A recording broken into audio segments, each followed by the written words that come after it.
Oh yeah, here we go. This one goes out to my globe believers. I love you. I love the globe. I love the globe. Oh yeah, I love it. I love the globe Earth. It's real and I gotta get it. The globe Earth. I gotta get it. Give me some of that good old globe Earth. Yeah. Yeah. Thank you, everyone. Yeah. Here's some Praise more. the globe Earth. Globe Earth. Encore. Woo. It's great. I love it. We all love the globe. People are like, oh no, the Earth is a globe. If it's a globe, everyone in Australia is walking around upside down, mate. Fake news. Fake news. Why doesn't the ocean just fall into the sky then? Because gravity's bullshit. People are so dumb. They're so dumb. Flat Earth expert Mark Sargent thinks the moon landing was a hoax. Technically, the moon itself is a hoax. Right, but betting with Sportsbet's new iPhone app? I could do this standing on my head. Thanks, Gravity. Sportsbet's new iPhone app. It's foolproof. Hold on, I know how we're different. Do you believe the Earth is flat? I know it's flat. I walk on it. Holy sh**. Do you think the Earth is flat, Snoop? What do you think? It's a flat world after all. Smoke weed every day. Smoke weed every day. Smoke weed every day. Smoking cigarettes and watching cats play. Now don't tell me I've nothing to do. It's good to see you. I must go. I know I'm good.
Broadcasting straight to you from a large spaceship, currently at war with mainstream science. Meanwhile, the Peanut Gallery is busy infiltrating CHOP in Seattle.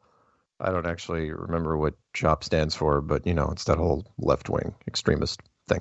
Hello, everyone, and welcome to Strange World, where the truth is often stranger than fiction. I'm your host, Mark Sargent, the creator of Flat Earth Clues, which propose that all of us are living inside a Truman Show enclosed structure thousands of miles wide. Check it out at enclosedworld.com, or just Google Flat Earth Clues if you can't find it. Well, you're just not very good at the internet. For those of you listening to this on YouTube, you want to hear the show live as it happens, please go to Truth Frequency Radio for the latest schedule. Currently, the show is on Tuesday nights at 7 Pacific, 10 Eastern. And yes, Caroline, if it is not June 23rd in the year of our Lord 2020, possibly the last year, I don't know. Possibly the last. Then you are listening to a rerun. The whole thing's just imploding around us. Oh, my God. It's getting worse. It is. The COVIDiocy intensifies yet again. Yes. Absolutely does. Quote of the day goes exactly like this. The quote is that Peanut Gallery didn't give me a quote, so I'll just have to make up one up. Let's do conformity builds empires, but creativity builds worlds. Who said that? I did. Hey, you know, my co-host, she's lovely. She's sometimes sassy, but she's always lethal. It's Karen V. How's it going, Karen? It's going fantastic in my part of the plane. Yeah, that's good. Because everywhere else, it's just, Because because everywhere else is a complete and utter disaster. Yeah, I'm going to be ranting about Guys. this. That's Master Gunner Brian Burton sneaking in the background there. He's got a few things to say too. Hey, when you wake up to the flat Earth reality, it can be a lonely place. Talking with friends and family can become contentious and often doesn't end well, sometimes with your statues being torn down. There is nothing more exciting than waking up a family member or close friend from the globe lie. One of the best ways to do this is by gifting the Flat Earth, Sun, Moon, and Zodiac Clock app, and then asking them to take the Flat Earth Clock Challenge. Watch the featured video every day for 2 weeks and see what happens. It'll be the best $2.99 you've ever spent. If you could see me, I've got one of those stupid, goofy smiles on my face with a little twinkle star on it. That's for David Weiss, by the way. Yeah. I'm going to be ranting about this in a little roundabout way this week, and the next week I'm just going to go all out into it. I don't even have the words right now. What do you mean? You have to wait till next week to get into it. You're not. No. Next week I've got a whole different rant. This week I'm going into just prejudice and discrimination and bias anyway, and trying to give people some perspective. Next week I'm going to go into. I'm not even going to give it away. I'm going to go into a whole new timeline thing, which I just thought of recently. But what inspired me was that the statues that are being torn down now have nothing to do with anything. They're just tearing down statues because they're statues. It's like they see one and they Google the person, and if they find anything remotely controversial, this person, it's like, oh, get the freaking straps, start yanking this sucker down. To where did you catch any of the footage yesterday from the Andrew Jackson statue across from the White House? No. Oh my God, Andrew Jackson, 7th president, guys. He's on the $20 bill. Huh? Well. The reason that we're here, one of the reasons we're here, because he won the Battle of New Orleans, in the War of 1812, and they were going after him because then he led several battles against Native Americans. Yes, he's the guy responsible for Trail of Tears, supposedly, if you believe history. Yeah, and it's like, okay, so and I don't want to get into it too much, but when did we switch narratives? When did that change? It's like, okay, wasn't it a certain thing, I don't want to say the words, I really don't. Weren't we going down a certain path, and all of a sudden it's like, Native Americans? Where are we going next? Anyway, let's just get into the rant, shall we? Hey, by the way, is Ted still hanging out with you down there? He is. You suck. I'm so jealous. It's really happy for you guys. It's awesome. And you're wondering who I'm jealous for. Yeah. I am wondering. Me or Ted. Okay, well, let's get into this. Karen, please get a drink because this is going to take a few minutes. This particular rant is called Restaurants and Reservations, the Paradox of Prejudice. And here we go. I'd like to start by saying this was not an easy rant for me to do because I had to go into some dark parts of who we are and things we like to bury under the candy-coated toppings of history. I apologize in advance to those who prefer happy endings. I'm not trying to be all Captain Bring Down or harsh on your mellow. Fair warning, though, this might offend. Anyone who has followed my work over the last 5 years know that I don't like picking on people, especially demographic groups. As the movie saying goes, there are only two things I can't stand in this world. People who are intolerant of other people's cultures, and the Dutch. But I'm easy. All God's children, I'm not judging, except that's not true. I hate the Eskimos.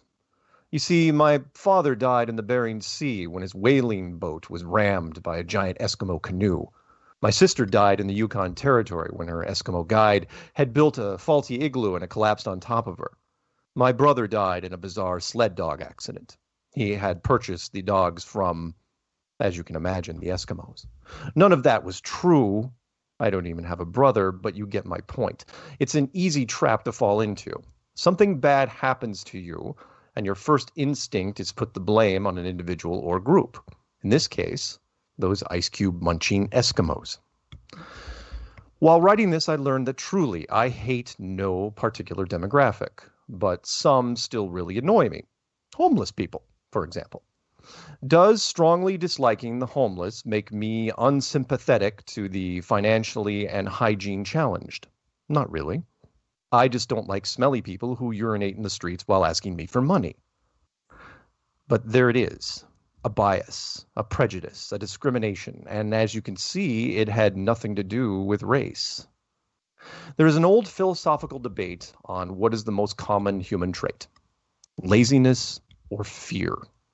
You can debate those all you want, but the third one has got to be prejudice, or whatever word you want to call it. We all do it. Maybe 99%. We all discriminate against others. We create bias and prejudice, and even though we don't want to, often we do judge a book by its cover. In today's world, everything is compartmentalized into a number of different isms. Sexism, racism, classism, ageism, isms based on sexual preference or religion, even weight. Picking on the fat kid at the playground just carried over when we got older. Now it's called body shaming. All these things have developed and evolved over thousands of years. It started when we're young and just snowballs slowly over time until we're older and everything turns to concrete. Want a crash course in young prejudice? Take a look at the 1985 movie The Breakfast Club. 5 kids representing 5 different groups. The jocks, the nerds, the burnouts, the rich, and the outcasts. Still relevant today, and 2 things to keep in mind. The first is that they left out all the controversial demographics. No people of color, no gay people, no religious right, just to name a few. The second is that the happy bonding ending was too much of a stretch. In real life, they would have just given each other the finger and gone back to their comfortable cliques, never to speak again. Some of us want to be individuals, but most of us want to fit in, to be part of the crowd, to join the majority. That's a fun word, isn't it? The majority. It is, of course, completely relative and fluid and potentially dangerous. There is an old saying that conformity builds empires. We are encouraged to conform, to build majorities. Governments want you to become a cohesive unit, to bond. They then use that bond in the form of nationalism, the most dangerous of isms, to create enemies against you. This land is your land, this land is my land. No, wait, stop. That's just a song lyric. The truth is this land is our land, and that land, well, it might be something we want, and we just might take it from you. Not because you look different or speak a different language, but because you're flying a different flag. The ultimate in discrimination is war. We turn you into an enemy, and we tell our people that we are right and you are wrong. That's what war stands for, right?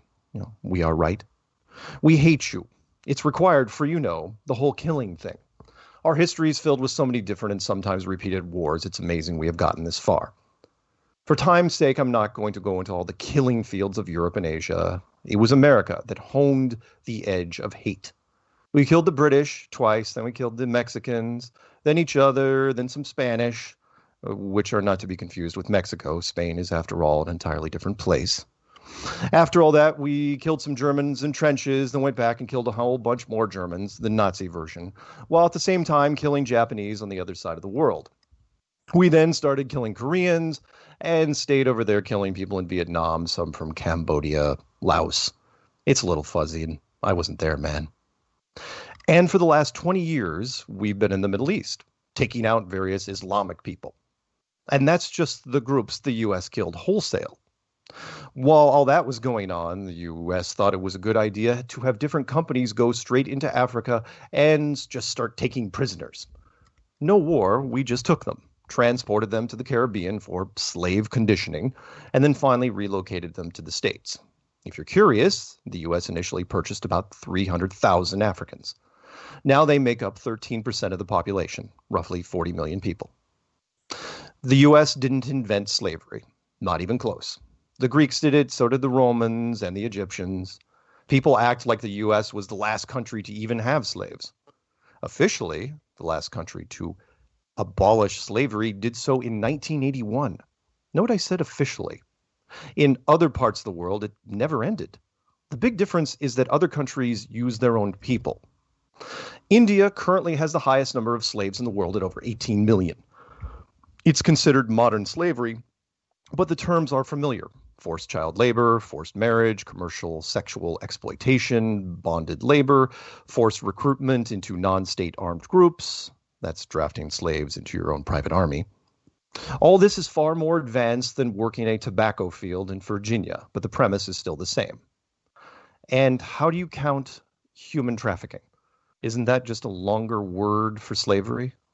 Money changes hands, services rendered? I don't know, we keep changing terms. But in 2020, apparently there are still 167 countries that deal in human trafficking. The governments decide the groups who are in the minority, which again is relative. This reminds me that being the minority depends on where you are. If I moved to Mexico City, I would be a minority at the mercy of the Mexican people. If I moved to Greece, I would be in the minority compared to, say, Spartans. And if I landed on Themyscira, I would no doubt be a second-class citizen. That last place was where Wonder Woman was born. Pretty sure it's not real. The Chinese were considered second-class citizens when they helped build the U.S. railroad system. The same thing happened with the Irish, and there were millions of them. While that was going on, we were creating a massive contradiction with the Native Americans. First, we named them Indians because we thought we had landed in India. It was wrong, but it stuck. We fought them as we expanded across the country, and then just before we went full genocide, we decided to create reservations of land, relocate all the tribes, and send them money every month until forever. We've used their images and icons for hundreds of years. Indian head pennies, nickels, gold pieces, popular cars like the Jeep Cherokee, in sports as the Braves, the Redskins, the Seminoles, the Indians, and of course most military helicopters like the Blackhawk, Chinook, Apache, Comanche, and so on. We revere them as past warriors, but most people look away when the topic is raised. How can you be proud and ashamed at the same time? That's tricky. They now live in towns that are exempt from just about every federal tax and a whole bunch of laws. Eventually, they figured out they could build gambling houses, and there was nothing we could do about it. So if you ever hear me use the term Casino American, know that it's out of admiration. They found a loophole in the system. Well played. The Japanese were perfectly fine living in the U.S. until World War II started. Then we rounded them up and put them into internment camps until, you know, that whole atomic bomb thing. I know, sometimes the U.S. is the worst. But hey, at least we never fought Russia, right? Technically, no. However, they were quickly transformed into our nemesis. We're funny that way. Remember better dead than red? Our marketing people came up with that catchy little slogan against communism. No one has a problem with communism, right? See what I'm doing? Sooner or later, I will find something that you will crinkle your nose and squint your eyes at. What about me? I'm a white American male. Sounds pretty solid, right? Not if you're a millennial who's got beef with a boomer. Ha, I got you there. I'm Gen X, and currently no one hates us. Maybe Gen Z will down the road. Too early to tell. What if I was a minority within a minority? How far can we take that? What if I was a black, lesbian, Republican, vegan, atheist who was also handy-capable? I'm not sure I can say handicapped in 2020. Better safe than sorry. Even if you do everything right and don't hate or fight anyone, you still run the risk of persecution. Think I'm kidding? Try pacifism, meaning when someone attacks you, you don't fight back because you won't resort to violence. Seems more than reasonable and safe. Unless you're Jewish and living in Germany during the 1930s. We won't go into all the details, but things went badly. So badly, in fact, that at one point the Germans were posting only 4 guards per 1,000 prisoners at the concentration camps because, well, they never resisted. If you are one of those who say that the Holocaust didn't happen, at the very least, you have to admit that Hogan's Heroes was a completely different camp. That's the TV show, by the way. If you ever wondered why the Jewish people had their own living accommodations, it was because of pacifism. Seems like a paradox, but it happens. If you fight back, you get concessions. From what I can tell, just about every country that fought America got to eventually open their own restaurants across the country, and then pretty much forgot the war ever happened. I'm completely serious. Spanish cuisine, sushi everywhere, Korean barbecue, Chinese buffets, they were part of the Korean War. Vietnamese places, tons of Mexican restaurants. You find your silver linings where you can. You lose the war, you get restaurants. The Jewish people ended up getting their country back in 1947 and implemented mandatory military service, so that helps, I guess. They still have some issues to work out there with that whole West Bank thing. What's the point of all this? Maybe that awareness comes in small steps, and every little bit helps, but don't think for a second that we will be able to create a mass paradigm change on our own. It's just not who we are, and you know it. Tearing down statues and defacing monuments of the politicians that helped build this country won't do much because most of the message falls on deaf ears. You want to see rage? Watch some of the highlights from the Rodney King riots, where they burned Los Angeles during the middle of the day. And that was almost 30 years ago. We are a world of many cultures and belief systems. We are the true example of art through adversity. If you believe in God, then eventually you must accept that all human variations were put here for a reason, even if some don't appeal to you. What's the alternative? That people all look and talk the same and everyone just stands around staring at each other smiling? That would just freak me the hell out. Worry not. When you get up tomorrow, all the bias will still exist. My peace-loving God is still better than your peace-loving God, and I will cut anyone in half who says otherwise. There will always be someone that lives on the other side of the tracks, and Packers fans will always hate Bears fans because they are supposed to. Treat others better than you treat yourself. I'd like to believe that that was completely possible. At the very least, it's something to strive for. A more realistic approach was something that Ronald Reagan said during his last UN speech, that maybe all of our differences would be put aside if we were faced with a threat from outside this world, something that could unify us all. It's a nice idea until you think about it a little further. Once all the groups unified against the common threat, we would all become the majority, and our discrimination and hate would be shifted to the spaceships filled with little green men. Just kidding. They're not green. I'll end with a quote from John Lennon. A person should not believe in isms. He should believe in himself. Think about that the next time you want to make life harder for someone that is different from you. Then again, Lennon was a British Marxist, stoner, hippie, musician, pacifist. What the hell does he know? Screw John Lennon. That's it. There you go. That's my rant for the evening. Screw John and Lennon. Screw John Lennon. I stole that, of course, from what made me think of it was that quote got a huge popularity because it was in the beginning of Ferris Bueller. He actually used that quote. He quoted, he said, believe in isms, blah blah blah, and then he goes, but he was the walrus. He goes, I could be the walrus and I'd still have to bum rides off of people. It's like, it's good. I don't think he was truly the walrus though, but I don't really know everything about the Beatles. I don't even know what it means to be the walrus. I don't know either. It's that song. I don't know either. The Beatles, I give them credit that they transitioned from the 50s to the 60s to 70s, and they morphed into whatever the culture wanted them to be. But when they hit the 60s, or was it all by design? Exactly.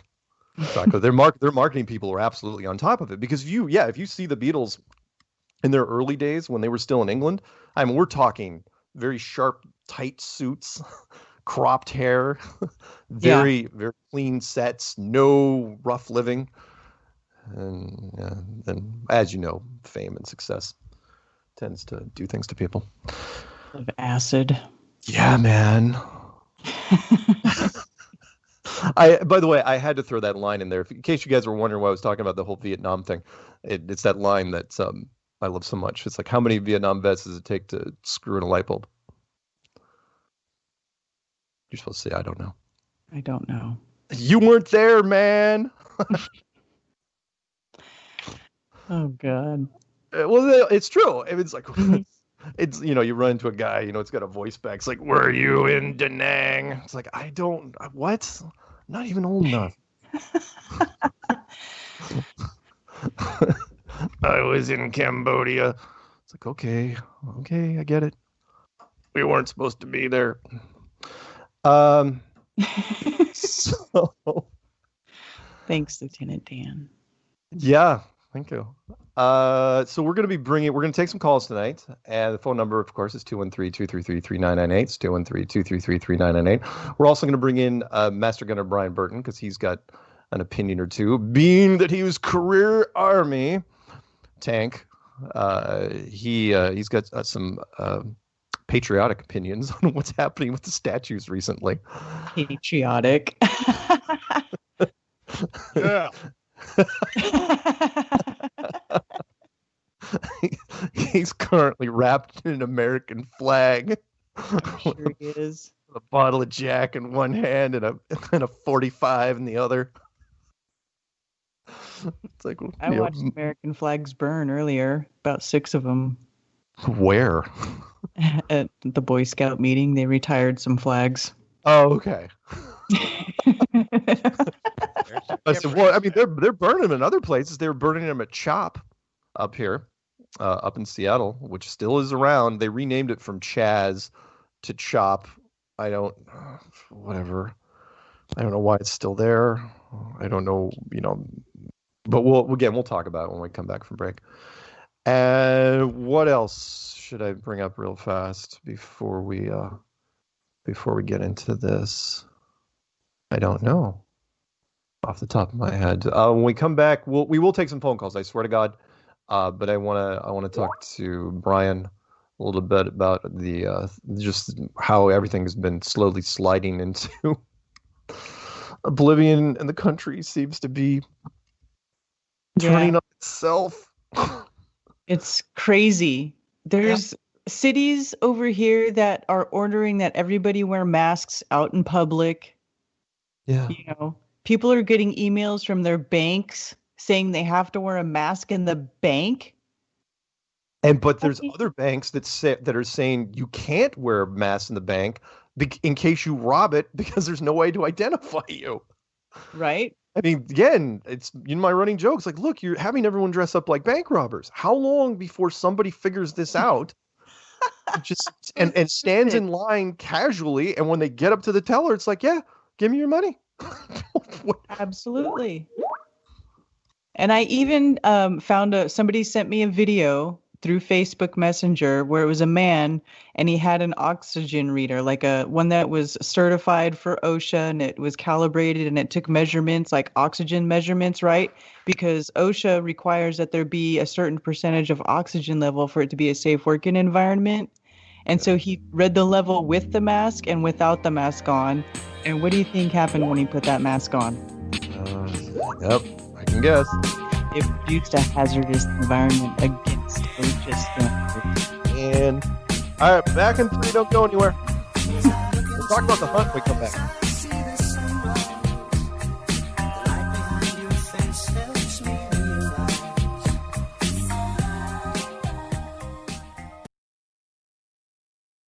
Real people, real radio. Wherever you are, make it TFR. The Truth Frequency Radio.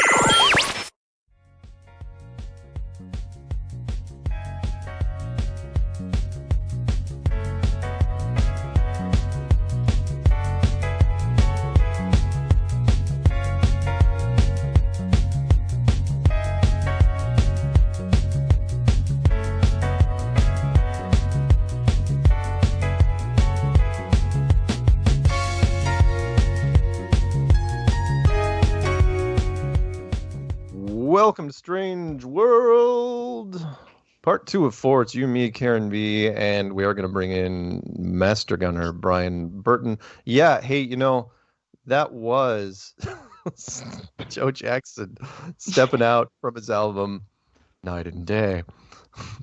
Peanut Gallery just keeps saying me. It's like, because I forget every once in a while. Look, I've done this enough times, but I get distracted when there's too many things on my screen. So Brian, are you with us?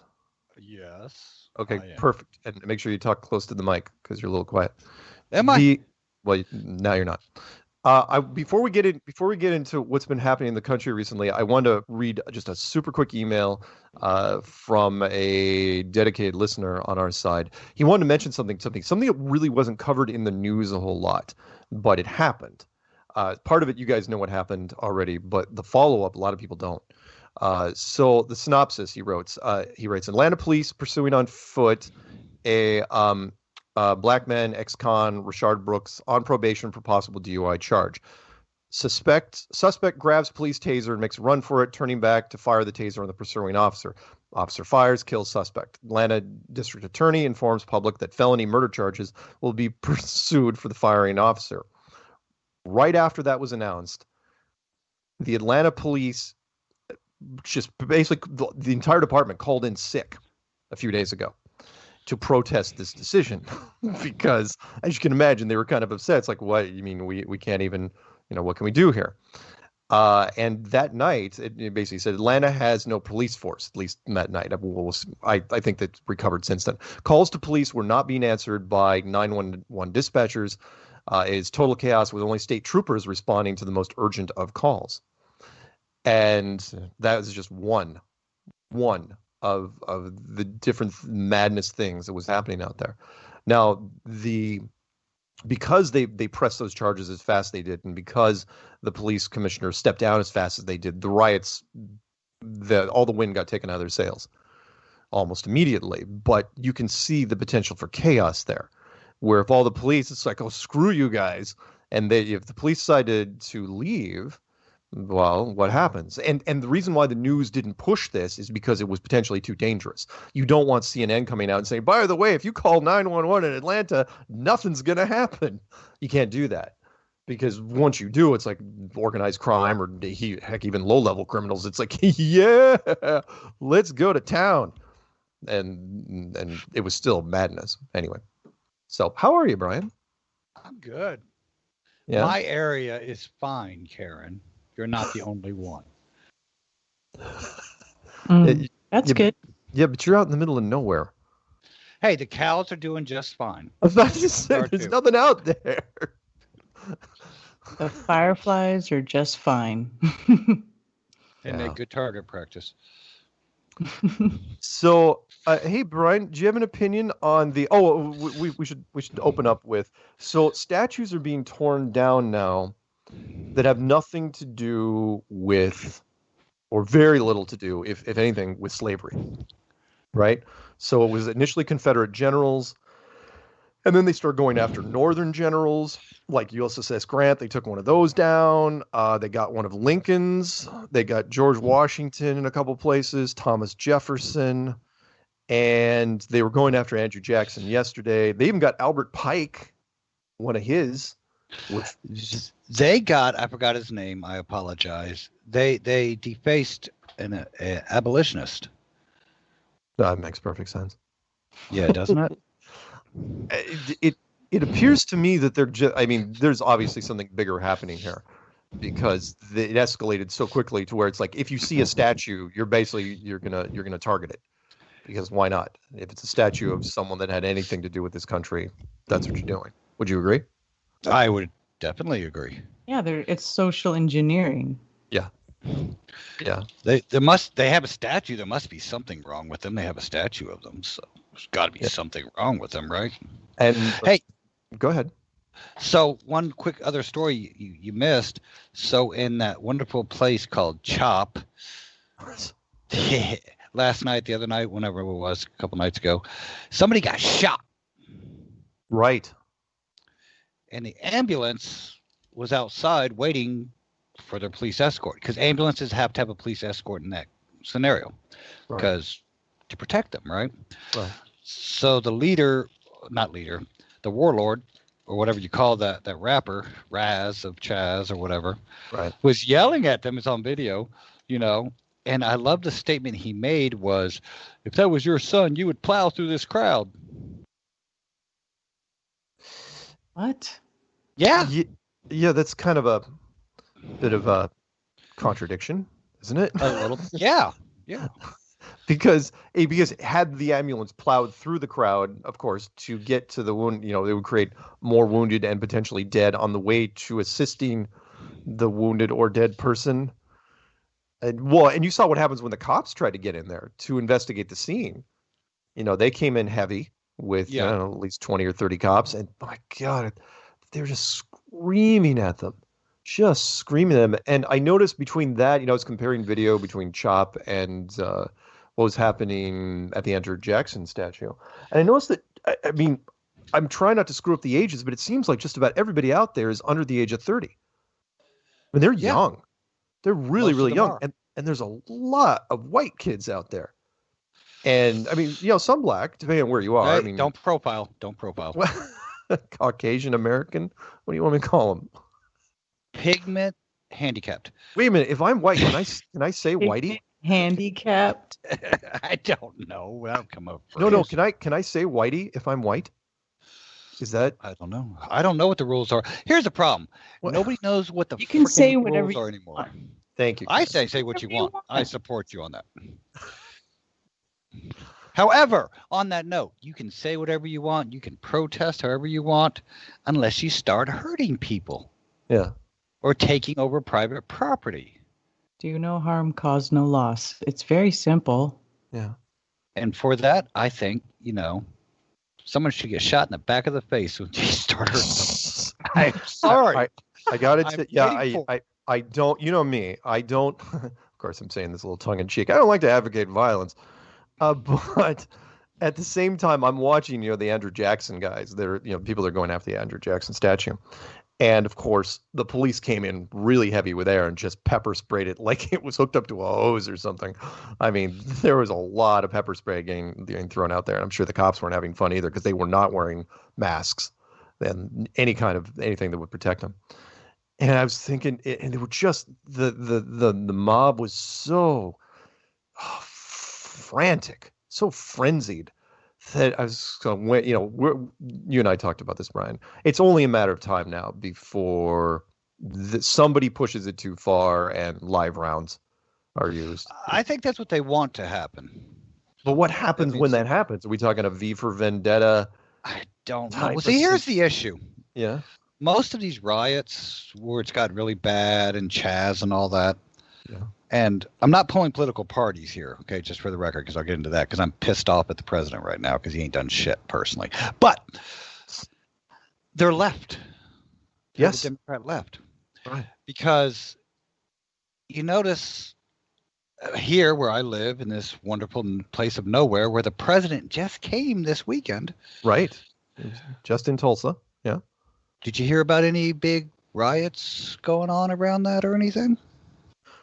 No, I saw a few still shots of... There were some protests. Yes, protests that were at the gates. I don't know. That's okay. Yeah. But what a time that would be to, riot and burn some buildings and all that. Yeah, that's not going to happen in a place like Oklahoma, really, or, right. Tennessee. Right. They remember the off-branch they were talking about a week after Chaz or Chop. They were going to do it in Nashville. And the governor came on and said, no. They didn't want any. You're not going to put up with it. Right. There are certain areas that, no, you're not. So I'll put this out. Do the police need reform? Yeah, they need some more training. And of course, there's always a bunch of dicks in any crowd. Right. However, the basis of our society, of any group of people, even in Chaz, if you don't do what you're told by their laws or rules or whatnot, you face consequences, which could be shot by the police or something, right? If you do it bad enough. Yep. That's how people stay in line. Okay. I can prove it right just by Chaz. The first thing they did was what? They put up walls and got a militia with guns to defend their streets. Right. They did exactly what they yell at Trump about. They put up a wall and checked your ID to get in the border. Did they not? Yes, they did. They did all kinds of dumb stuff. Yeah, right. Stuff, again, part of me thinks it's being allowed to happen because they're trying to see if it turns into a Lord of the Flies situation where they turn on each other. And there have been some fights and disagreements. And of course, there's little or no organization, and they have to rely on the city for a lot of stuff. Right. I mean, let's face it, if it wasn't... Yeah, if it wasn't for the sanitation department, oh, God. Food? Yeah, yep, absolutely right. So, I watched the rioters and I watched the protesters, and there's just... of course, you hear the slogans, but at the same time, I also hear people on the megaphone saying, if you're not with us, you're against us. And it's like, what do you really want exactly? The reform that you're asking for will never happen the way that you want it.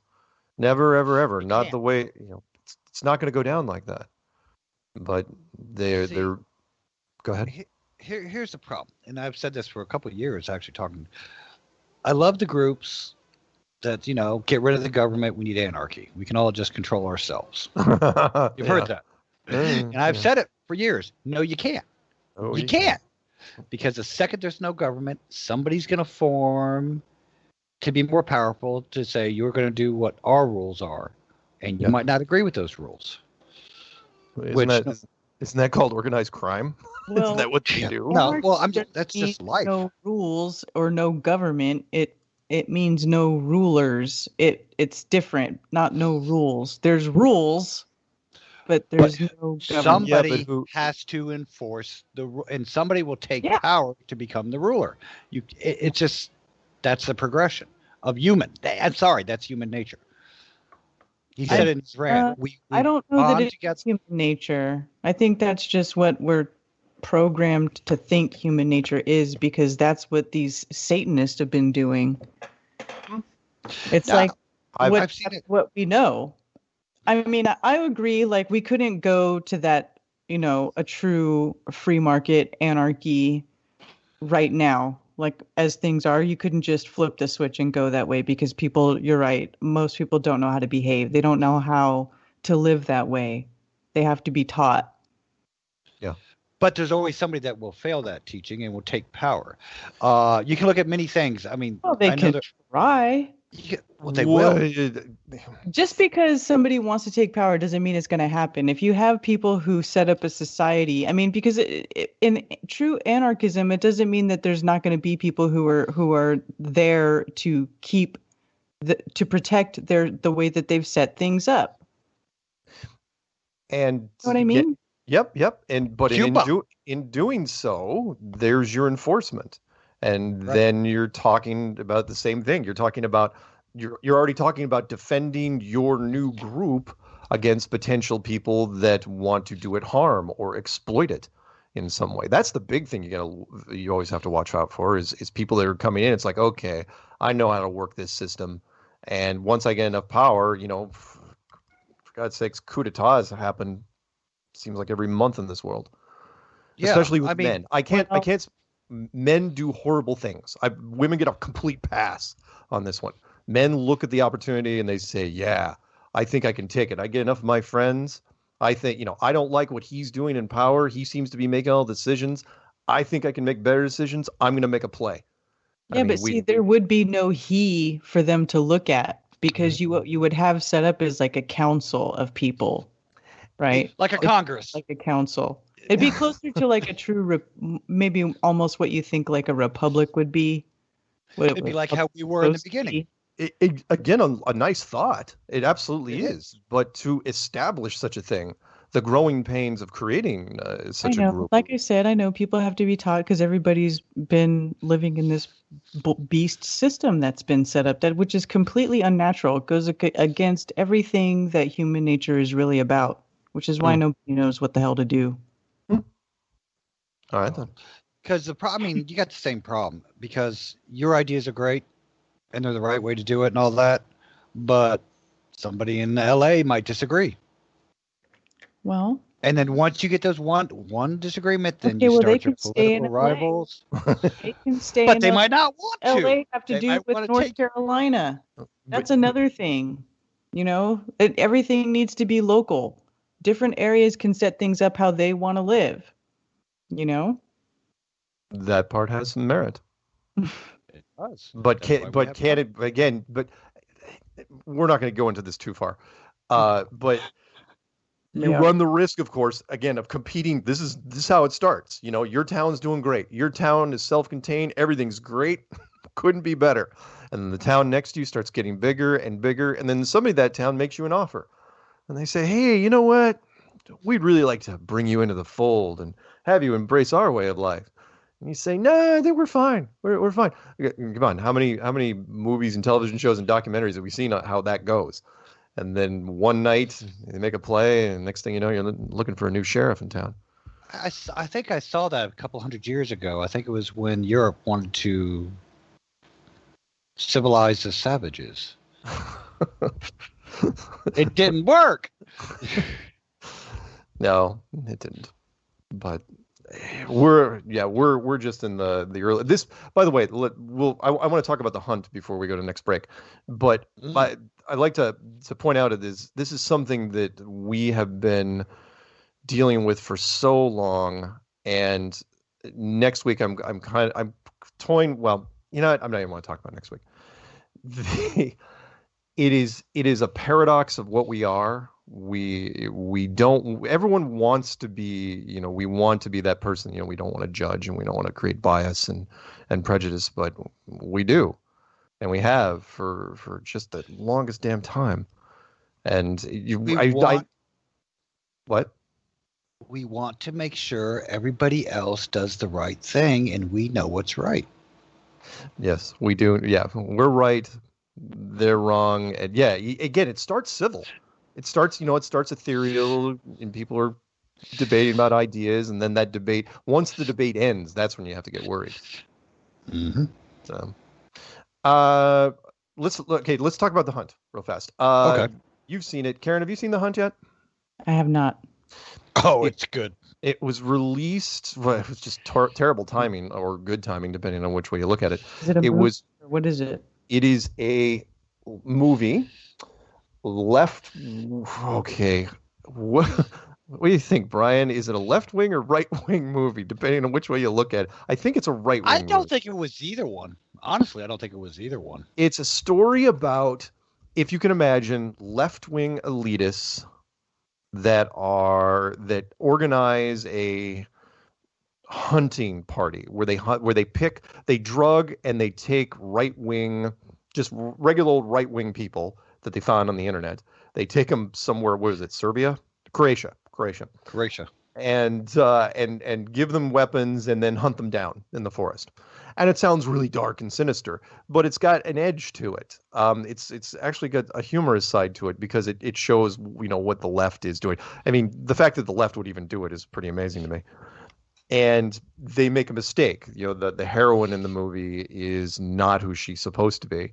She's not just some average person working at a rental car counter.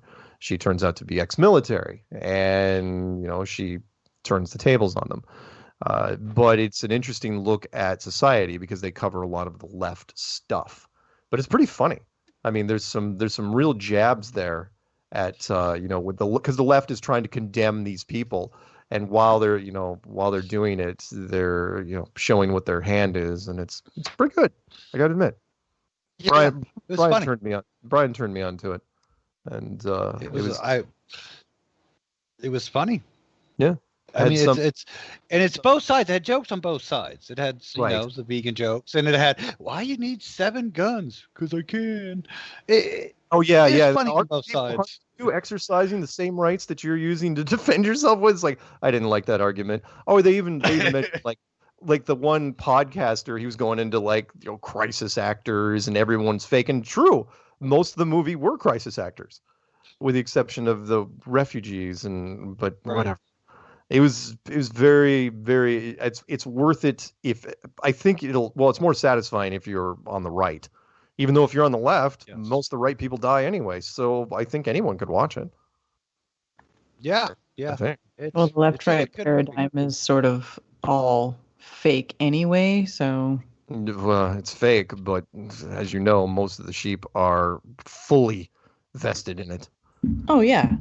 Fully vested. I mean, we talked a few weeks ago about how there's businesses even here that won't even. It's going to get that. That's what I was going to say. As we get closer to the election, and we're going to take a call just a minute before the break. As we get closer to the election, this thing's not dying down. It's going to get heated up, and of course, it's very, very deliberate. To where there was an article that was printed in the Seattle Times up here, where both sides are not only saying that they're pretty sure the election is going to be rigged, which is weird, that both the Democrats and Republicans are saying if we lose, it's rigged, and they're saying it won't be over that night. It's like, how could you even possibly know this now? How could you even possibly predict this now? It's June. It's not even close to November. So how are you doing this? And it's, they're setting the stage. Mm-hmm. This thing, I fully predict, this is my prediction, you guys have heard it before, that Trump will lose to the media, but Fox will call it red. It'll come down to a horse race. Fox will call it a couple red states, and they'll say that Trump won, but CNN and NBC and ABC and all the others will say that Trump lost. And it'll be the first time ever that an incumbent president loses and protests, and says, I'm not leaving. I predict, which of course will open up a whole can of worms, and the left will march on Washington, and it'll turn into a mini civil war. The problem, even if he wins, it'll happen that way too. Even if everybody says he won. Washington. Yeah, either way, they're going to march on Washington. So. Yes. All right, let's grab at least one call before the break, because I promised I would. Let's go to... as soon as I say that, 505 drops off. Weak sauce, brother. All right, let's go 508. 508. It's you, me, Karen B, and Mr. Gunner. What's happening? So I have a couple of questions, but I do think it's going to get a whole lot worse. I have a serious question, but my main comment was for everything that's going on. If COVID didn't happen, what were they going to talk about for this election cycle? I mean, it was going to be the same nonsense. People would have been tired about it. It would have been just not without COVID. Now they have material to discuss, but that was my question. Have you seen the Space Busters episode that gets into antique technology, those steeples on top of old churches and the stuff that allegedly that can harvest energy from the ether? Are you familiar with this idea? I have seen a little bit of it. It is very interesting. And of course, I'm a huge believer in ancient technology anyway. Even going back to that really cool rusted or calcified device that they dug up in the Mediterranean. Antiquarian device. Yeah, that thing. Antikythera, I think. Yeah. Antiquarian, yes. Yeah. Their device. Very, very cool. Okay, so I'm trying to figure out, because near me where I am, I can go to churches I have phenomenal churches around me, and they have some steeples, and they have the wires going from the top of this device with the golden steeple with the spheres on it, and they have a wire running all the way down to inside the building, and I can see it like plain as day. I can go right up to it and look at the wire, and I'm trying to figure out, is this the wire to harness the energy, or is that like a grounding wire? Because I'm not an electrician, so it's just I might not know what I'm talking about, but there's a wire there, and it's connecting from the top to the ground. Is it just a ground wire for safety reasons? It's a grounding wire. Yeah, I would think it was a grounding wire too. We have grounding wires everywhere, and there's no way to harvest. Okay, there's no way to harvest energy through that, because I don't know anything. There probably is, but I don't think they designed it that way because they forgot all the ancient. Yeah. The ancient tech. I believe we always go. We go from one civilization to another, and everything's lost deliberately. That we're not. Or if we do find it, it is like the movies where we secret it away and put it in a crate, or put it in a military base, and the stuff that we can't give to the people, because for various reasons. Kind of like why. I think most of Tesla's. If you want to find the guy who was probably closest to it, it was Tesla, publicly anyway, because the myths or legends about his inventions were amazing. I mean, like little devices the size of a lighter that could cause earthquakes, and ray guns that were tiny by comparison, and all these other cool little tricks that he had. I think he had access to ancient technology. Hey, any shout outs? Because Peanut wants me to give out the number before the break. I'm good. Thanks a lot. Thanks for taking my call. Take it easy, guys. All right. Thank you. Okay, the number to call in is 213-233-3998. That's 213-233-3998. Operators are standing by, and if you call in the next hour, we will double our offer and give you 2 chamois for the price of 1. ShamWow mask? Yes, the ShamWow mask. Plus, of course, shipping and handling. There we go. Well, Throw 3 minutes. Slap chop, and you got a deal. Slap chop. Yeah. You're gonna love my nuts. There's a happy ending. His face is in the muck. I think his zipper stuck.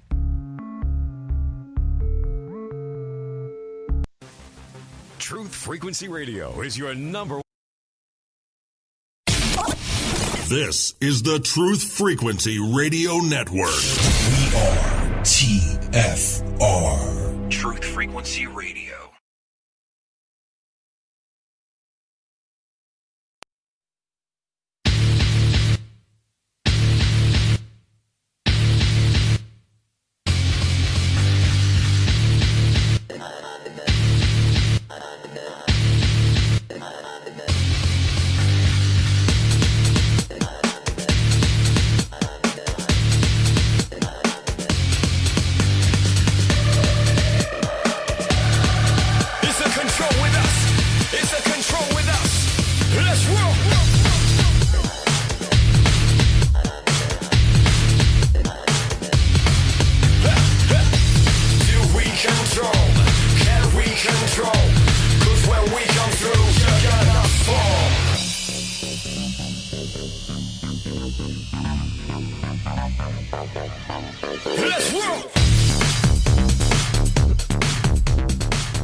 Welcome back to Strange World, part 3 of 4. It's you, me, and Karen B.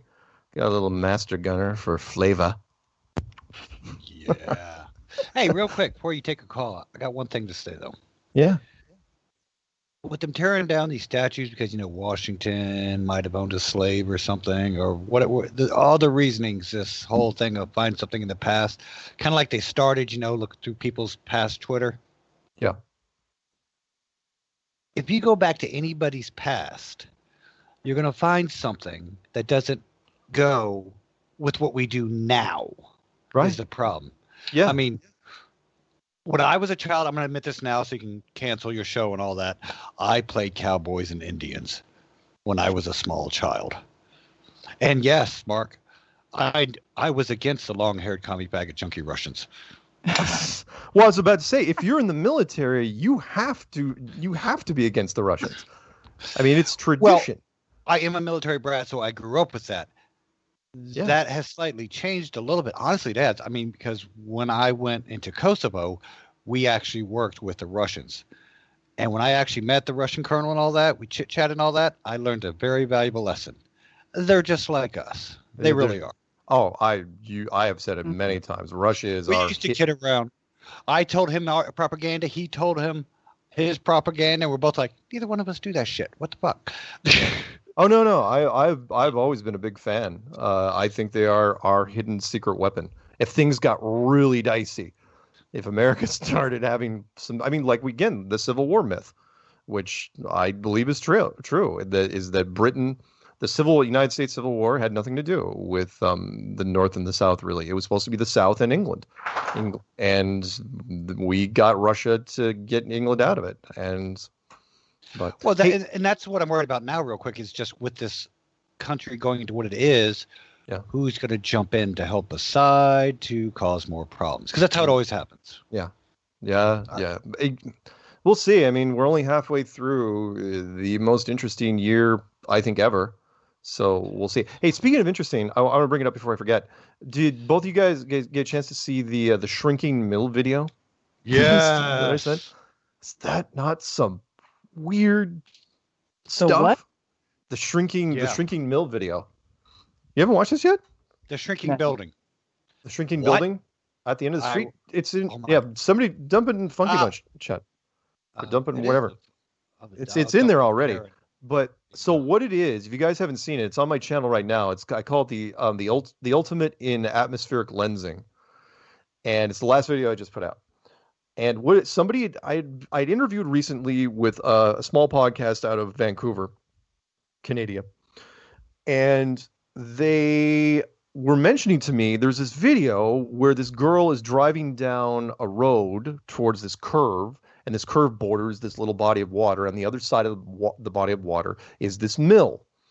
But the thing is, when you're driving down the road, the mill is right there at the end of the road. It's huge. It's literally sitting at the end of the road. But as you get closer to it, and it's not very far, it's less than a mile to the end of that road, it just keeps pulling away from you like an effect in a movie. And it keeps pulling away from you. And as soon as you get to that corner, the whole perspective changes. It's the most surreal thing I've ever seen, to where you're looking and it's like you realize the mill, not only is it not at the end of the road, it is to the left and on the other side of a body of water, probably another 3/4 of a mile away. At least. At least.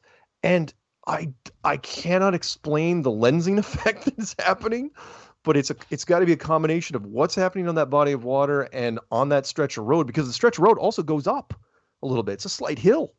When you're going up, and it is, they were trying to describe it to me, and I can't even do it justice now, guys. If you want to see some weird stuff, I fired it off to a bunch of people, especially Rob. Now that is weird. Isn't that weird? Well, don't worry. I showed the twins before the show started, and they're working on to figure out how the hell that happens. Good luck.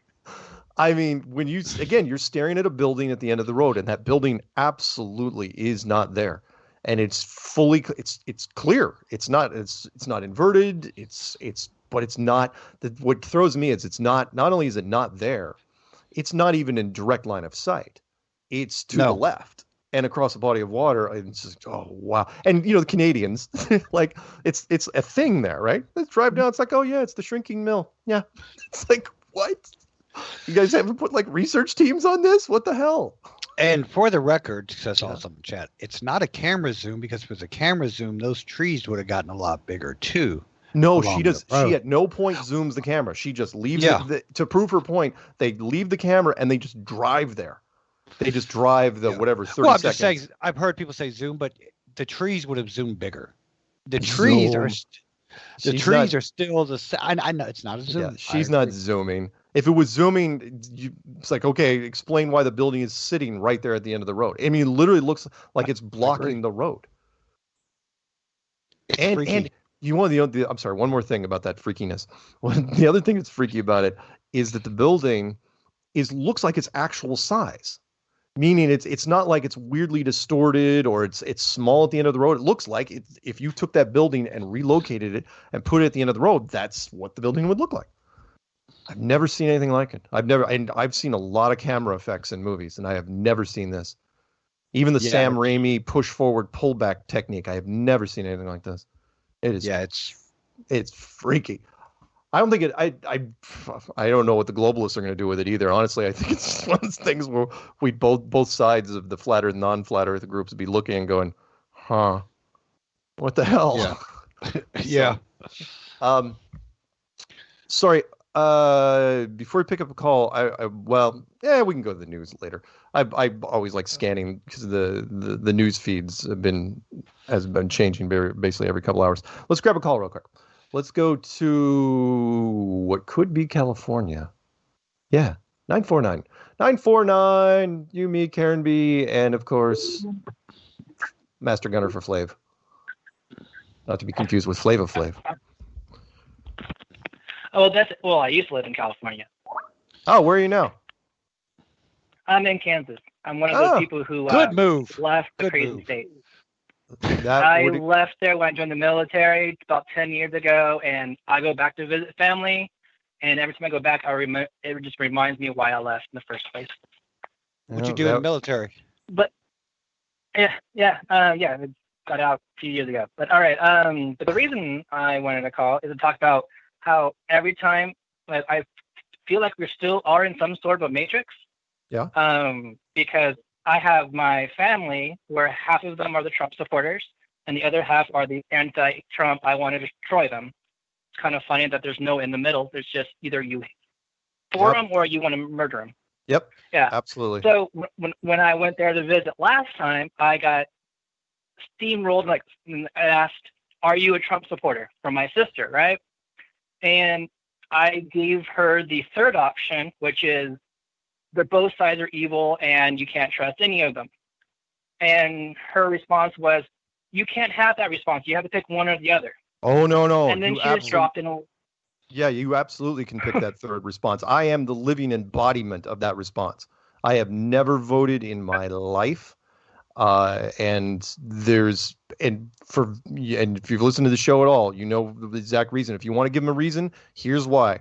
If you have enough money, you will donate to both parties. And that's how it works. Because if you have enough money, you can influence policy no matter who wins. And if you have a lot of money, I mean, a ridiculous amount of, multi-billions, you can really, do some stuff. When you have so much money, you don't care about political parties. You don't. I mean, you might publicly say that you do, but privately you could care less. So I'm sorry, go ahead. Right. I followed Trump's business history for the last 20, 30 years, and all of them all been in the bed together for the last 30 years. There's no separation between the left or the right when it comes to Trump.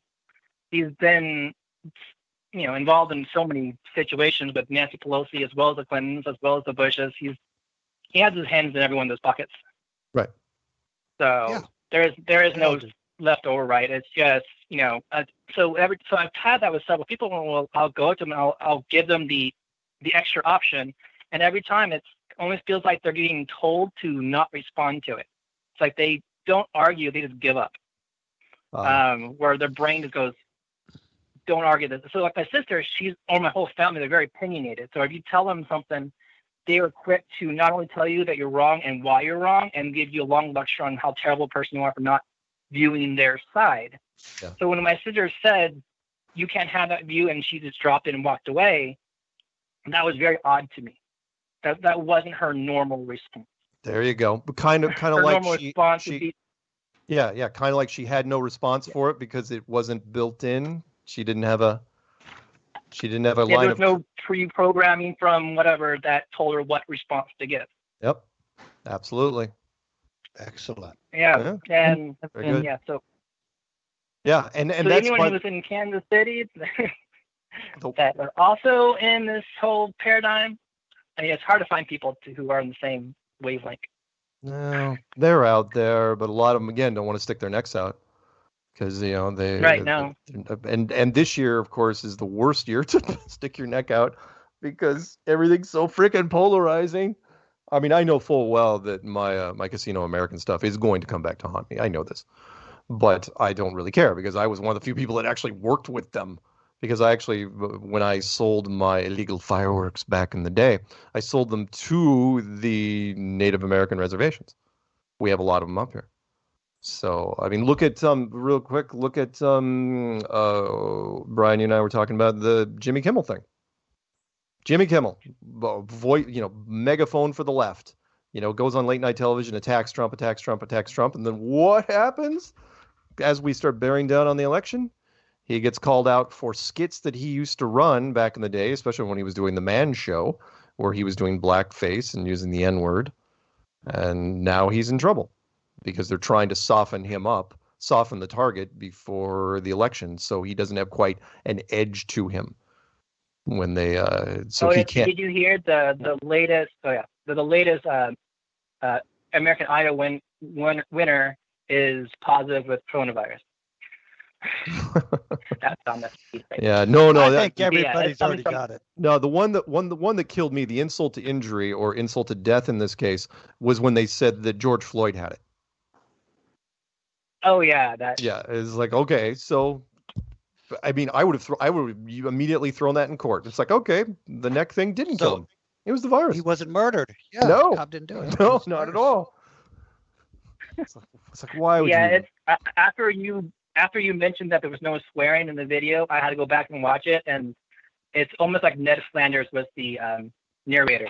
Yeah, didn't that throw you? Because I was listening to him, I was going, wow, he's, again, I'm not making fun. An angry black man watching, another black man getting, knee on neck, and he's not swearing at all. I mean, he's calling him a bum. It's like, It's like, man, even I wouldn't call him a bum. Well, even the bystanders weren't even being that vulgar. No, I mean, and Or again, the that's whole deliberate. video was G-rated. Yeah, you're right. Absolutely was, and because they wanted the audio to be played, they wanted that. Otherwise, you know how it goes. It'd be bleep bleep, freaking bleep bleep bleep bleep bleep. You'd hear nothing. I mean, there's some videos. There's so much tone. They don't even bother. They just do a narrative underneath it. So yeah. All right. Yeah. Well, that is my reason for calling. All I right, appreciate picking up my phone. All right. Hey, have a good one. All right, Put you back on mute. Hey, I got a question, All right. Mark. Wait. Hang on. Well, no, I mean, he can stay or not. But the question was, because you brought up power. Here's a name I haven't heard in a while in the news. What happened to Ted Turner? Worst segue ever. Is he dead? No, he's not. He's still alive. Yeah, he can't be doing well, though. He's like 137, isn't he? Yeah, but he's still like the controller of most media, or his legacy is or whatnot. I was just when you talk about power and money. He's only 81. Yeah, so I mean, I haven't heard anything about him in years, a year or two. I think after the 80s and the 90s, he just freaking retired and said, screw it. In fact, what does he still own? Well, I think he still owns everything. He's the founder of CNN. Yeah, he founded CNN. TNT and yes. I mean, it's yeah. Yeah, I don't know. He gave $1 billion to the United Nations and then just kind of did his own thing. You know, when you give $1 billion away. Yeah. Just whatever. Whatever, just numbers on a screen. It is just numbers on a screen. All right. Anyway, sorry. Hey, I already put him on. Yes, you did. Yeah, I did. Okay. So we move on to another caller. Or we're going to talk about something really quick. You know what? I want to bring this up real fast. Funny note. You know what? I want to bring this up. Like I got Zulu on the phone. Hang on. Okay. Okay. 845. Start spreading the news. I'm leaving today. I want to be a part of it. New York. Hey, he doesn't hate it today. Shitty ass place. No, it sucks, dude. It sucks. Hey, hi, Zulu. Brian. Hi, Karen. Hi, Mark. Hey, Zulu. Did you happen to catch that story that came out just a couple hours ago about Ron Jeremy being charged with sexual assault? Oh my God, no, I missed that one.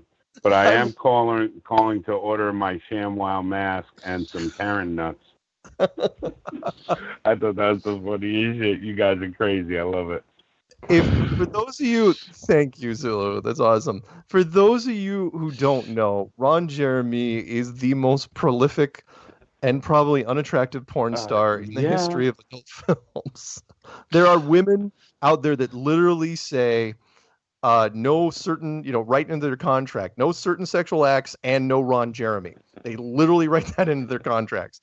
They're like, oh God, they can't deal with him. Anyway, he was charged by the same team that got Weinstein, of all people. Ooh. Oh my God. I know, it's like serious. It looks like he's going to go down for this. And it's like, really? It's like what did he do? Did he film it and sell it? Because that's what he does. It's the ultimate irony. I'll give you that. I mean, I know that it was said that George Carlin said the ultimate irony is when a diabetic gets run over by a truck full of insulin. But I think this has got to be right up there. The world's greatest porn star gets hit with sexual assault. It goes back to 2014, and supposedly, there were multiple incidents. So the question is, again, was it on set? Was it before the waiver was signed? And if it wasn't, it's like, dude, what, you couldn't wait till you were at work? What happened? Yeah, exactly here. Everything's so hypocritical. Like Brian said, the first thing they did was they put up a wall and put guys with guns checking IDs. Fucking assholes. Hey, while Zulu's here, I got a question for you, Zulu. Another news relation. Yeah. Because you're a car. Zulu's a car guy, right? Yeah, he is a car guy. Yes, sir. Yeah. What do you think about that Bubba Wallace thing? What was that? I don't even know. Oh, okay. Let me bring up all you high sophisticated people. What do you do? Okay, so Bubba Wallace, NASCAR. is a NASCAR. He's a NASCAR, American. Well, I'm gonna use it. He's a Black American, African American. He's American. Okay. He's got high pigment. All right. So, anyways, they broke out a news thing saying that in his garage where they keep the car, there was a noose. They called the FBI in. Everybody came down to investigate. Don't mind the statues and all that, but no, they called the FBI in to investigate this because somebody put a noose in his garage. This is a hate crime. Turns out it's not a hate crime. It was a rope and a loop, which they used to shut the garage door, and it's on every garage door there in Talladega. But the media blew this up for 3 days. Yeah. And again, once they blew it up, good luck retracting it. Now, here's the problem. Now, first of all, I supported Bubba Wallace. He was one of the 5 racers I liked in NASCAR. I like NASCAR. I'm a redneck. Fine. But and did he react this way, or was it his He staff? went on an interview. Yes. He went on an interview saying how bad it was, and it's people who don't believe it and think it's a hoax is just silly and whatnot. Like, what's the Justine or just whatever the guy was a couple years ago, that got mugged and in the streets at 2:00 in the morning. He was the actor from some show. Yeah, I know who you're talking about. Yeah. Malay, Jolay, Soleil. People. If you want to prove America's not as racist as they said, just remember he had to hire foreigners to do that. To pretend to be black people to attack him. Well, they were black people. He hired. I know. No, but no. So this Bubba Wallace thing turns out it's a hoax, not a hoax. There was a rope with a loop. Maybe he thought it was a noose, but I'm just sitting there going, "You're a NASCAR racer. You have your whole staff. You've been to these garages before. It's not a new thing. It's the ropes to shut the freaking garage doors." But again, the media jumped on it. You know that. Well, again, you remember that line I used, months ago, where it's the in fact I stole it from Dennis Leary from 25 years ago, where if your dog dog accidentally knocks you into traffic, you can get run over by a bus. The headline next day read man killed by best friend. Yes, because that's what they sensationalize. They hype it. The media is the ultimate in hype.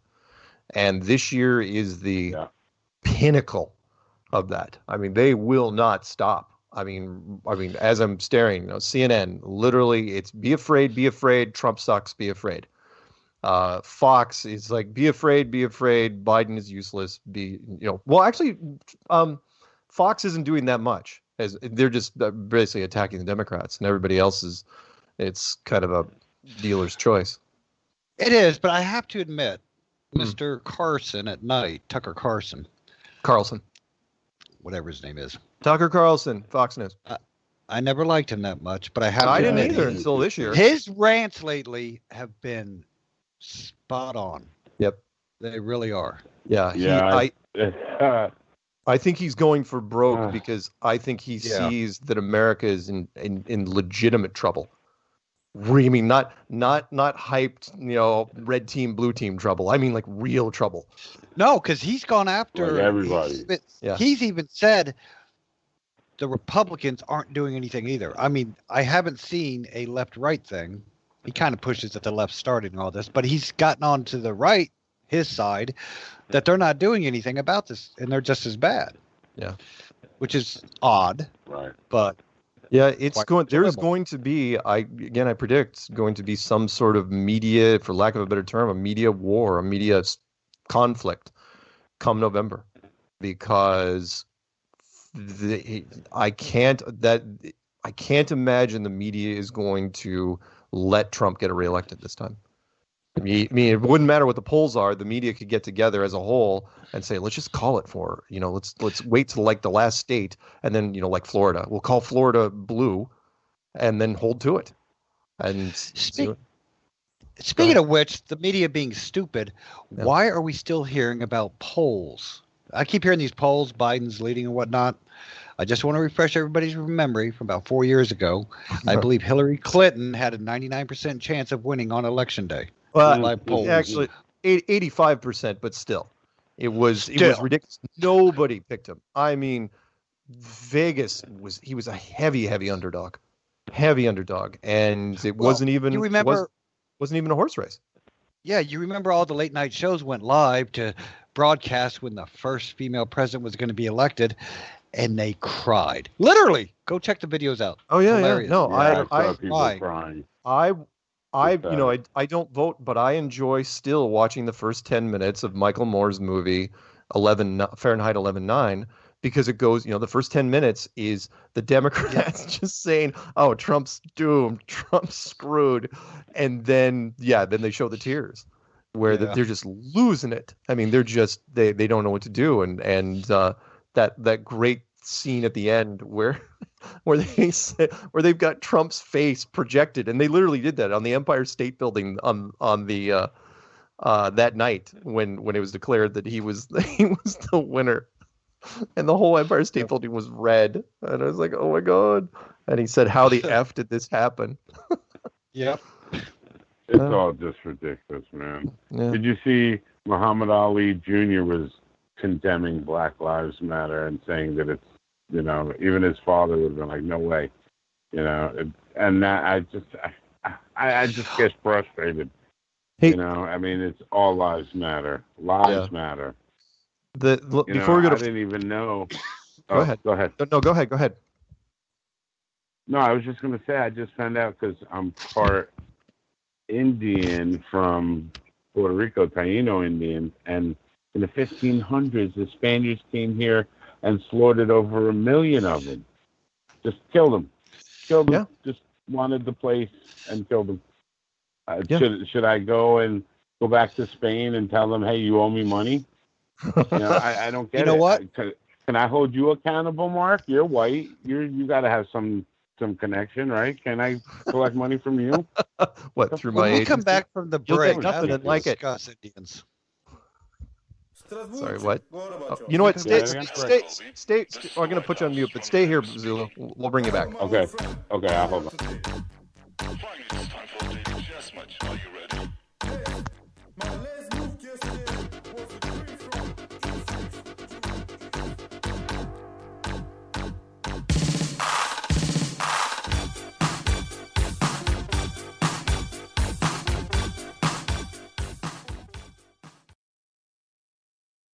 You are now tuned into the truth frequency. Your protection from deception. TFR. Truth Frequency Radio.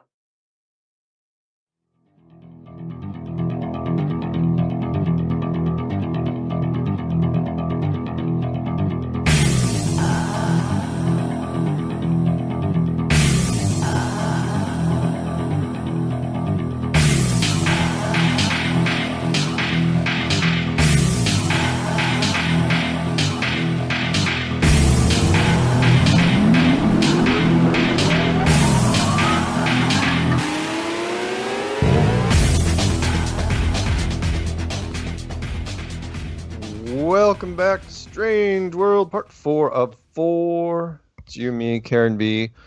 We got Master Gunner for Flava. And we got Zulu for a little Puerto Rican spice as well. Hey, real quick. Hey, there you go. A little Sargent. spicy. I'm sorry, what? 2 questions for you, Mark Sargent. Yeah. First of all, In Excess. The band? Yeah. I was listening to your commercial. Yeah. Really? In Excess. And I want some hope. Hope. Okay, first, when I gave that trailer, that trailer is super old. It's 5 years old. And I just gave it to Chris Gio at TFR, and he just grabbed the track, the instrumental from In Excess. It's called One of My Kind? Is that what it's called? I think so. Tonight. Oh, anyway, it's so, yeah, In Excess. I didn't pick it. Okay. What's the other question? The silver lining. You said you'd give us the hope. Oh no, I didn't. No, I that didn't. commercial you did. Yes, the show was Doomsday with the silver lining. Oh, Doomsday with a silver lining. Well, everything's got, I think, got some sort of silver lining. Yes, always look on the bright side of life, Monty Python. Even the hero's journey, which I'll talk about somewhat next week when I talk about cultures in general, which is like, peaks and valleys in just about every great hero's journey. There always seems to be this balance in life. You look at just about any celebrity, any person that's pulled up their bootstraps and clawed their way to the top. They always have some weird dark, darkness in their lives that the equation's trying to balance it out. George Michael actually said it best in a song lyric it was a song called Star People.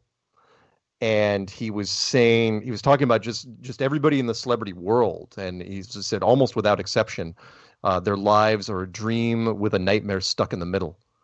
That their motivation comes from pain, art through adversity or creative angst, as it were. Anyway, I know.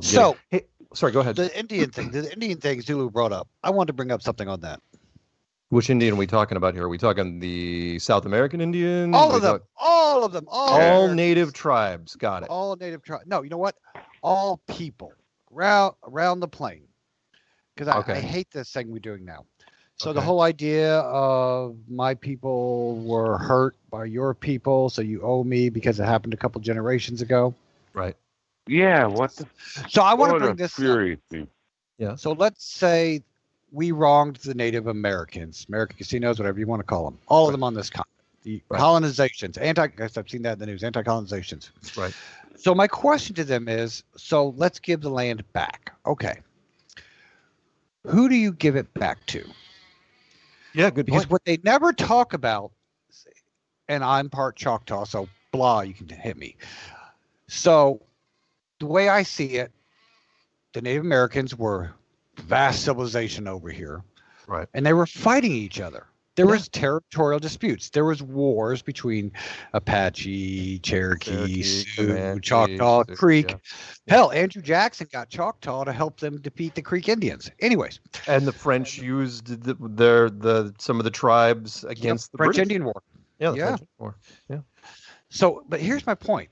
So, are they mad just because a third tribe, known as the European tribe, came and could just fight better? So is this a sore loser case? And I say this generally because if you're going to give it back, who do you give it back to? You can't give it back to the Choctaw because, well, no, the Cherokee owned it originally or something.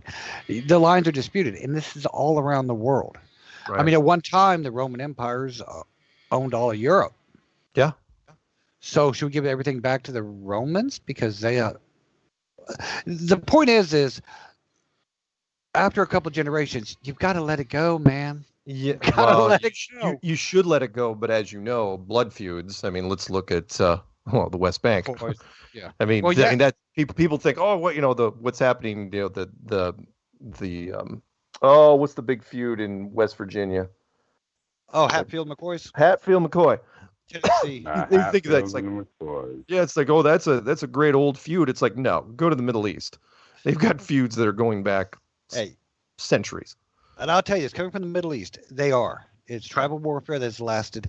Remember, the two versions of Islam, Shiite and Sunni, derived from the two sons of Muhammad, and they're fighting each other.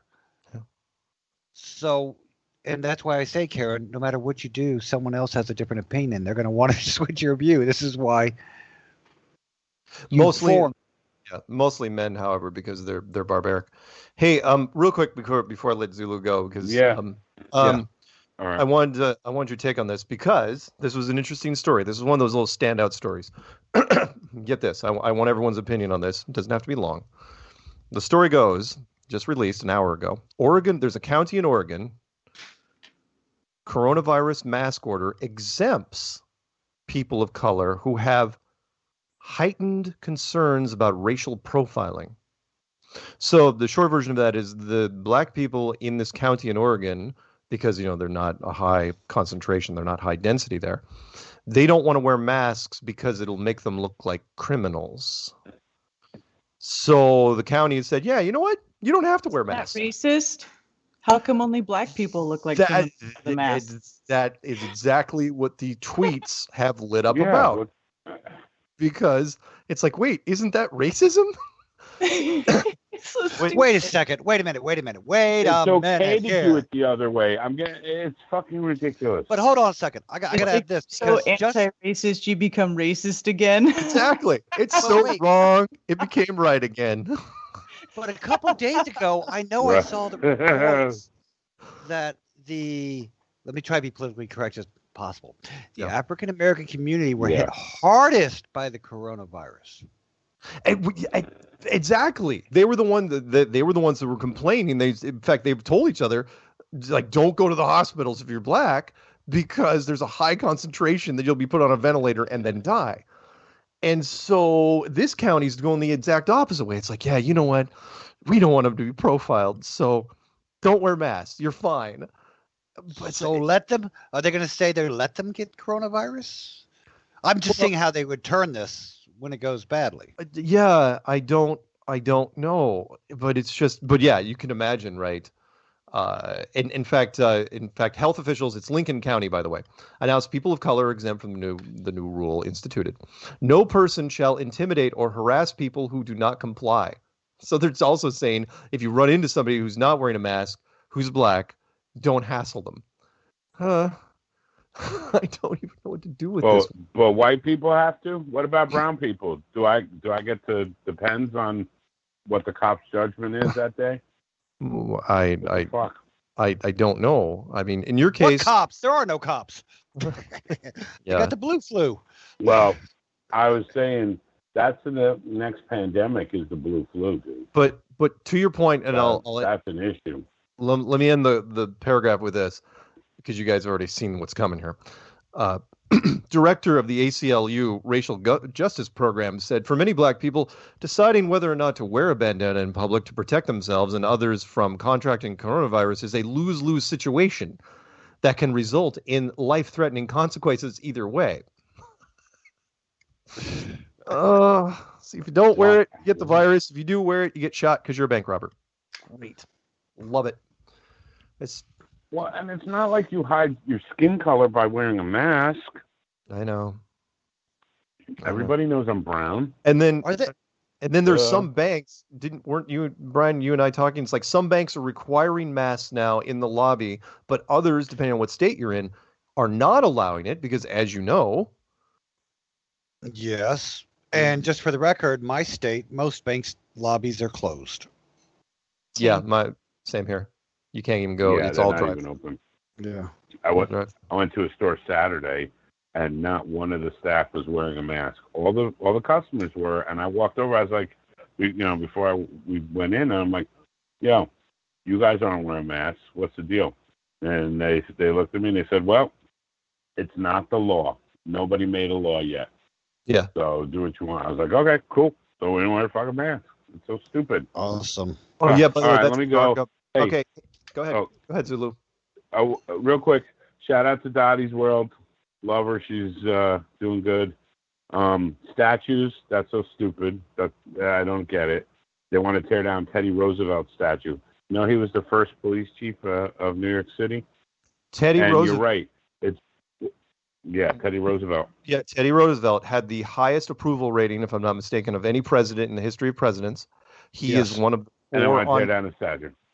Yeah, he's one of the four on Mount Rushmore. And I'd like to appreciate the governor of South. Holy shit! Do they got to blow up the mountain? No. South Dakota. In fact, the governor of South Dakota came out and she just said one line in Twitter. She said, "Not on my watch." And so, no, I mean, come on, for the protesters to drive to South Dakota, and too much work. If you've ever been to Mount Rushmore, there's a hill of rock leading up to the faces themselves. You never make it. You'd never get up there. I mean, you'd break your neck just trying to get up there. And plus, they've all got all sorts of federal protection there. It's a national park, so it's not going to happen. It's not going to happen. And another statue they tore down, they said he was a Confederate soldier. Yeah, but you didn't also look further and find out that he was a spy for the North. That's why he was a Confederate soldier. So they want to take Grant down. Yeah, they want to take. Well, they did take Grant down in one place. Everybody, because they want to just reshape everything. Yeah, they just so want to. It's not America anymore. No, they just want to change everything. We're supposed to forget our history. Communist, fascist shithole. Yeah, wow. Totally forget our history. And I like about and Karen is you were sort of right. It's both lazy and fear. It's lazy fear. We are just like the laziest people. All right. I love you guys. All right, my head's gonna explode. New York is crazy. The world is crazy. Everybody's batshit crazy. It's COVIDiousy. I love you. Bye. Okay, man. Bye-bye. And I must say it again. I said at the beginning of the show. They need to watch and find that guy that's beating up some store owner and shoot him. And that's going to solve a lot of this problem. There'll be some outrage, but a lot of those rioters will back the hell down then. I'm a little surprised there hasn't been a little right-wing vigilantism, to be honest. Well, to be honest, you know what? You remember a couple months ago, the quote right wing did their Second Amendment protests in Capitol Hills and that state place with all their guns, and it was peaceful. Yeah. And if you remember that old Tea Party thing that happened years ago that was rising, they had all those not protests or riots, but meetings or whatnot on like the mall in Washington. They had thousands of people there. Yeah. It was peaceful, and they cleaned up after themselves. Huh. I'm just saying, it's funny. It seems like there's a group of people, and I don't mean the right, but there's a group of people that want to protest and make statements, but do it organized. Yeah. Keep it clean. And there's a side that, it's almost like the media or whoever powers that be will say, just want to cause mass confusion. Because that's what it's right now. I'm confused. I admit it. Oh, I can't find it what is. the agenda is. You're absolutely right. They've got the country now in a state of polarized confusion where, where there's nothing makes sense and everybody's looking for some sort of light at the end of the tunnel. One side thinks it's going to be Trump, which is, I still kind of chuckle. It's like, look, I realize the narrative that he's going to be the savior here, but I would not bet folding money on it. I will default. Grandeur that. The what? It's not going to. They might make him look like he's saving everybody, but in the end, he's not going to save anybody. No. They can make it look that way, and I can see how they can paint it that way, and they're trying to. Oh yeah. But the president doesn't have power. No, he doesn't. No, he doesn't. I know. I'm saying he doesn't. Yeah. And by the way, I'll go to my standard statement. The light at the end of the tunnel. Careful, it might be a train. It might be the train. Yeah. Yeah. Exactly. It's I just see a lot of, again, the tension just keeps building and building, and I'm waiting for whatever, there's got to be, some sort of pressure, either an apex to the pressure or we'll see. Something's got to happen within 2 weeks, I say. Something else. I've heard that before, though. I don't mean another shouting, another big set of riots happen, another. Oh, I gotcha. Something, another thing that'll keep the media busy for a week because it's dying down too much. Yeah, right now. They're starting to put up hoax stuff like the Bubba Wallace, and something else big has to happen to either instigate the flame or die it down or something. Something's got to happen. They're starting to make rules and stuff over here where they're in certain cities where you have to wear a mask out in public, and it's just now going into effect after everything is off, after all that's happened, and now they're trying to make it so people have to wear a mask. Right. It's insanity. June. The end of June. Hey. Yeah. They announced in my state we had a 30% increase in COVID cases here. Oh my God! I'm amazed we're even talking. By the way, I thought I heard a cough earlier. There's only 200 people in the hospital here in this state, so I guess a 30% increase was what? 20? Let's see, 40 people, maybe. Yeah, I was telling the I've been spreading the word whenever I can. I was going, look, use the contact list thing. I have yet to run into anyone who knows anyone who died. No. From the conflict. They just don't exist. And yet they just keep, and right now the media is doing, it's like, oh, more cases. But you notice what they're not saying. They're not saying more deaths. They're just saying more cases. hospitalizations. Yeah, exactly. Hospitalizations are More down. cases, and that all. But what does that case mean? Is that just people who've tested? Maybe they tested for the virus and they're asymptomatic. Right. Or no. Or they had it. They had it already. I think I had it back in January. If it's a real, because my family was sick as shit back in January. We were really sick for a while, but we got better. It's okay. A little NyQuil. But so I bet if we test, we could. Well, I would add to the numbers. So they're doing what, 500,000 tests a day now. Are they? Of course. Yeah, it's at least 500,000 in the United States a day. So of course the numbers are going to go up. The test that they said that even if you get a positive, it's 50% you have it and 50% you don't.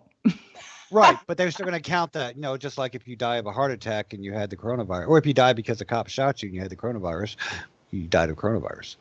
Oh. And they also, by the way, they haven't been talking about the vaccine for a few weeks. Before it was like, oh, these dozen companies are, racing against the clock to create the vaccine, and now there's nothing. We don't hear anything about it. The vaccine still won't be available supposedly until 2021, which we talked about this, Mark. What are you going to do in the fall when public schools are supposed to start back up? Yeah, that's the big one that everyone's waiting for. I mean, the baseball season just announced a few hours ago that they're going to play 60 games. Of course, there's not going to be no fans in the stadiums. Which is just whoa. That sports really makes baseball boring. I'm sorry. I know baseball was already pretty slow. Baseball was already boring. But knocking that home run and just watching it rattle around the seats and nobody's gonna go get it. That's cold. That's what that is. The thing about baseball I ever saw was the quake of '89 during the World Series. Nice. Wait, you would have been 4? That's impossible. I don't even know how you do that. Ted's a cradle robber. I know, right? There's laws. There should be laws. Not in North Carolina. Get a note from the parent. Be fine. So, no, I'm sorry. Where was I going with this? Shoot. Yeah, that's what you get. I know. My mind was in the gutter. Now I'm completely lost. No. The virus thing, they're going to keep carrying it all the way till the election. And in fact, some people will be joking. It's like if Biden wins, the virus will end at the same time. It'll be like, oh yeah, vaccine, everyone's cured. No, the big question there is, if you do a vaccine, do companies all of a sudden say that you have to, you won't be able to work at the company without a mask unless you have the vaccine? Because that way you can avoid the potential lawsuits. You can't force people to get a vaccine if they don't want to. The what? You can't force people to wear a mask either. There's no law. I know. Yeah, you're right. The same thing. The governor just this afternoon here in Washington State said, "Oh yeah, required masks." But then it was literally in the last paragraph. There is no law to enforce this, either in any capacity whatsoever. There is no law to enforce it. He's just hoping that people will do the right thing. It's like, well, then you can't say the word required. Well, and there's a couple of cities in South Carolina that say they're going to fine you. Some of them are saying they're going to give you a fine. Yeah. Except for 10 and under is exempt. Yeah, and the exemptions vary. Well, you're paying a fine.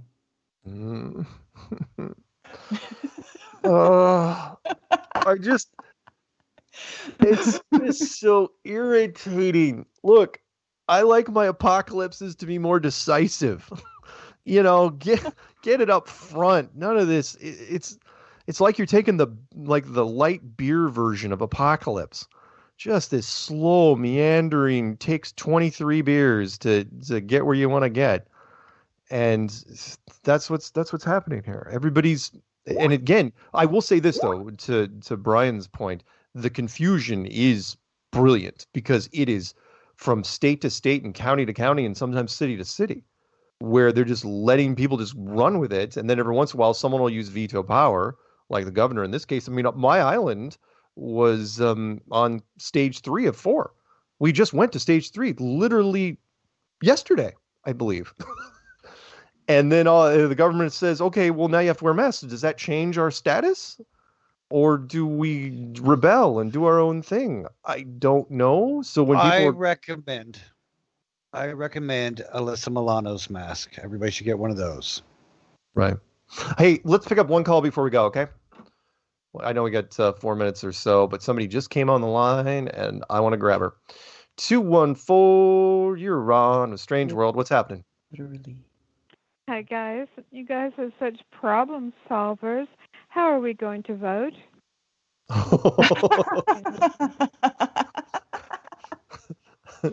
Smoke screen. How are we going to vote? Oh, I don't mean that. I mean, physically, we vote up the street at a church, and there's a lot of elderly people that help us out. We vote early, and it's like, is everybody going to have a mask and be in their cars and drive up and vote? And I mean, how are people going to vote? I know that they want the mail-in votes so they can stack the deck, etc. And this is about, in my opinion, getting rid of Trump. They've tried it for 4 years. And but seriously, how would you guys?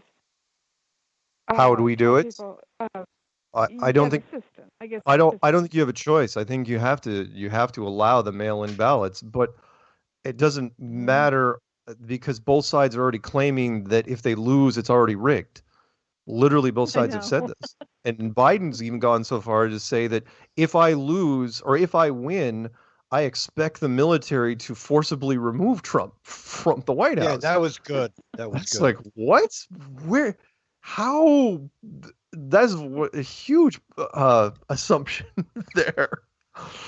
You know, but he has a point, and that is, does the president-elect take priority in the military's rules over the incumbent? I don't know. I don't know. Jan, I think they have to allow mail-in ballots, though. I don't think they have a choice. Not if the virus keeps. It's the again. That's probably part of the plan, as Karen would say. Moving forward, if the virus keeps pushing, if they keep pushing, be afraid.